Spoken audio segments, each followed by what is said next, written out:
ఈ ఇద్దరు తెలియని వ్యక్తులు ఒక ద్వీపంలో నిధి కోసం వెతుకుతున్నారు. వారు ఒక రహస్యమైన గుహలోకి ప్రవేశించిన వెంటనే వారిలో ఒకరు అనుకోకుండా ఒక బటన్ను తాకడంతో తలుపు అకస్మాత్తుగా మూసివేయడం ప్రారంభించింది. అయితే ఆ వ్యక్తి పరిగెత్తుకుంటూ బయటకు దూకాడు, కాని కాల్వ లోపల చిక్కుకుపోయాడు. అప్పుడు ఆ వ్యక్తి ఒక రాతి పలకను కనుగొన్నాడు.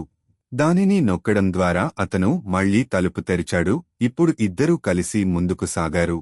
అక్కడ ముందున్న మార్గం ఇరుకైనది మరియు విరిగిపోయింది, మరియు క్రింద వారికోసం అడవి మొసళ్లు వేచి ఉన్నాయి. ఇది చూసి ఇద్దరూ భయపడటం మొదలుపెట్టారు, కాని ధైర్యం కూడగట్టుకుని మెల్లగా ముందుకు సాగి అదృష్టాన్ని ఆశ్రయించారు. ఇప్పుడు వారు గుహ లోపలికి వెళ్లి చూస్తారు. దట్టమైన అడవి ఉంది.